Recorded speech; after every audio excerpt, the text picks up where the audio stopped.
HD Pro Kimbangu télévision. Au moins quand on simbi la princesse d'Enkamba, on tient un problème. La princesse d'Enkamba ba simba été. Alors bande ko bozo bakiti ko poussa na bovanda. Boyo kama kambonga na ngina yebisa bino. Poete HD Pro Kimbangu a simbi la princesse d'Enkamba. C'est ko AP tozo bomba sous salité te. Mabe na yo nyonso ta ezaki ko bomba me ko bima na mpoasa. Siko ngana yo ko bimisa mabe na yo. Batu nyonso balandanga bayoka. Alors, au sali en direct, batu bakota bafinga kanga. Et puis balo bakala princesse d'Enkamba ngo. Ya wapi wana ya Nkamba ngo mukolo nini? Tokoba na princesse d'Enkamba. Yo lobi kubotanga komba la princesse d'Enkamba wana kutwa wate. Ya Nkamba to kala princesse te.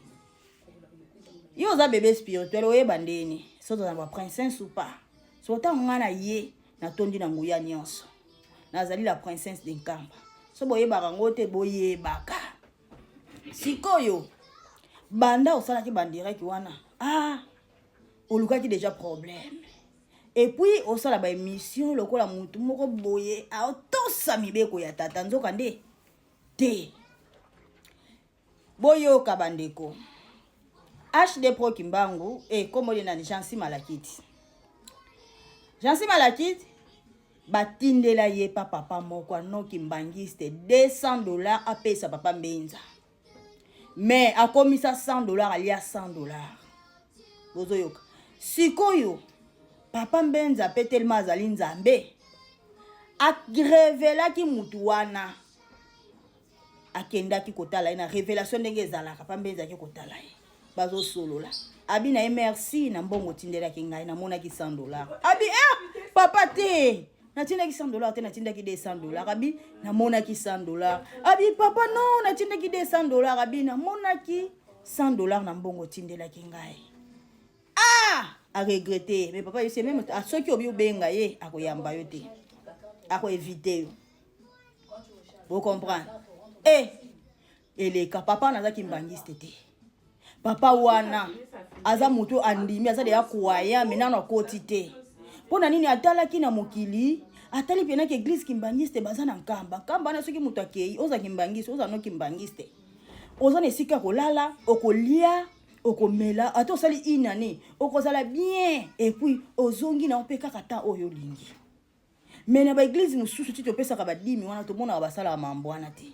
abi non nga fona la Nkamba tellement Nkamba eza nouvelle Jérusalem en tout cas ngai ngala komolana na Nkamba nga pe na kobana soki nini dim na nga vome na pesa na Nkamba po Nkamba kuna ezolesa mutu nyonso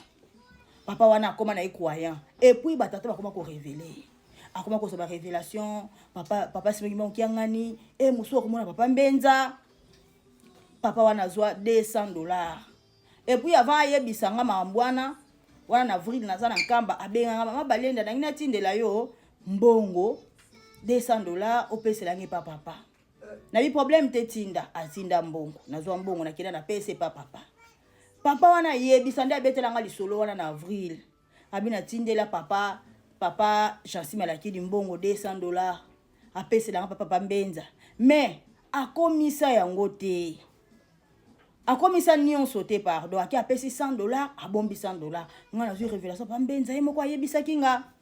esala kinga bien te et puis kaka ndenge papa lobaki soko bengi ya ko éviter yo koyamba yo te si lelo atikala koyamba nga te tala ka temps wana eleka nango nga peti na sala ba émission bonaza na idée na été donc à toucher la princesse d'Enkamba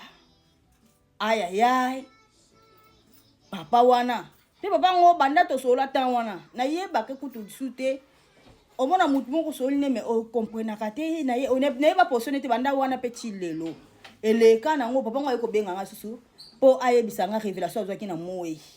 papa na bengi nga bina nga mama balenda na zo révélation na zo azwaki na révélation ya papa Diangenda tango ba accident moko esalamaka batu ba yako piller batu ba voyager na nzela Nkamba ba yibi bango biloko boyibi accident wana ba yibi biloko basali ba désordre na nzela Nkamba papa Diangenda sili kaka makasi abi bazobebisa musala tata na ngai asili kaka makasi tourbillon ebimasi ko mutu atindaka bango bakele kosala désert wana mutu wana papa de ngenda tourbillon wana na kati ya tourbillon wana na katikati na amona pe libulu efungwami ya munene sikoyo tourbillon na kati za lokola ba goudron sikoyo ya moto ezotoka papa de ngenda ganga yoka kanda bozobebisa musala tata na nga ayoka kanda zo mutu wana buaka ina moto abwaka ina libulu wana yo papa de ngenda lingaka musala tata na ina bajete papa na tango za révélation pa ko zo sous révélation papa de ngenda yebisi ye ayebisa nga na banga te azana nga po mikolo oyo kaka bato oto tomboka bazo comprendre des visions na nga te bazo yeba te makamunga nazo yela bino il faut bosala ka ba recherche il faut bozwa ka temps ya koyoka ngo boluka bosala ba analyse boluka bolandela te mais obandaka ko finga ndi ko finga mais bozo yeba te ke tata ye moko azo sala makambo po te bofungwa mamiso bolamuka tamba to bofinga nga papa wana benganga azui révélation moi papa de ngenda bina ayebisi ye a na banga te azananga siko ti tango ayebisi nga bongo mbala moko image ezongi nga ayebisa nga makambo ya chance malakidi oyo na bien en tout cas chance au fond ça il a émission depuis vendredi ezaki vendredi dans butu ezaki jeudi vendredi leki na butu ya samedi na so révélation ya makasi pona makambo ya chance ya malakidi oyo mais na eko bimisa nangu kaka oyo. Alors, tika kombo nanga. Nga so bozo toucher nga ekoluka bino problème. Nga so bo continuer na kombo nanga. Bo koma ko lakila mama be. Botika bo luka problème. Eza na mwana mwasi moko azana Luanda kuna yepa ndekaki en direct na tanga kombo nete. Mais alekaki pa en direct pa mwana oyo Daniel Dibuya. Ayesa ki ya yebinga koleka. Azana ba photo na même ya kala. Akosala émission pona nga. Siko yango nga na lobi mama na yebi ko kolanda nga tango ko sala émission ko ye ko bosa na te tango yebaka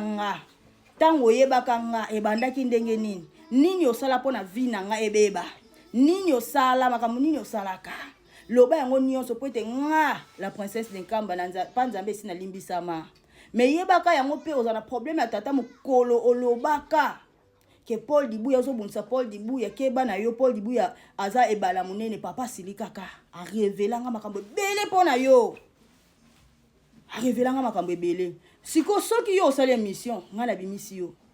na bimisi na bivi na obo moto na sur le plan spirituel o tata la kisinga tata zaka na kanda na yo azana Luanda yebi alekaki pa mwana na nga kutato lobi ngane na abo musisa ya sone si bakata po panzambe sina limbisama siko yo eza ba photo so bimisi oganeni nyonso sala wana pouvoir te mais ozo komi lakela mama be soki o sali émission ko bossa na tendengo yebelanga ko bossa na te ba jeune no yelaka nyonso loba soki o meki soko lobi te ngana oloba alors ngane na zabwe nazade ya pembe nazali la princesse ya papa nazade ya pembe na petwa mokili mobimbe ko yina nga po basekele ko bima awa pa na nga ki mona meso basekele ya bato niveau ko bima pa na nga boza pena desi mais après les temps à venir nde bo comprendre nga après ko na ba journal ngai na ko na ba journal ba histoire nga kombo na nga alors jansi oyo ana mo yibi ya bomona bato baolongola bato na lingomba boye siko bato ka ko mwana mbalo na zaki bien eti ba jansio so balongole na lingomba bolo bani azalaki bien te ya kabiso kutwa boye azalaka ne mwana mabete menzoka ne oya mabe asala ka sese bino boye bite nzamba yebi yango esali balongola alors boza la prudent mikolo baba bato baolongo papa za na kanda papa de mutozo bino ozaka ke o papa te mta osala bongo papa yemoko abongisa makambo na ebongo abandi ko longola bato ya yete bakolongwa akotika na ba oya ye bato musu boyebela ka seme papa nzambe azala ka sente bakolongwa ka bakokende alors boza la pride bo bangela likambo nde bazolongola bato pote tata o récupérer ba oya ye te aso bimisa bango ale bo mona ngote ba vantir bo landa ngo na molimo na mosonité zala prida sosola mabe moko boyelongola jansima lakini ki moyibi botika tango zokene kopesa nzambe loko mais ozo yiba mususu oyibite kaza nzambe alors bino bato zala pemene ebale bozaka na somo ya ebale te bokeba lobi ko bebela ka bino fo bozala na somo ya ebale po ebale pe eliaka ka bato bazala ka pembeni yo ozana somo ya ebale te mais ebale pe eliaka ka bino ki moyibi tina niveau o apoke osalela nge mission mais yo moko oza dignité eza mawa pona bino boko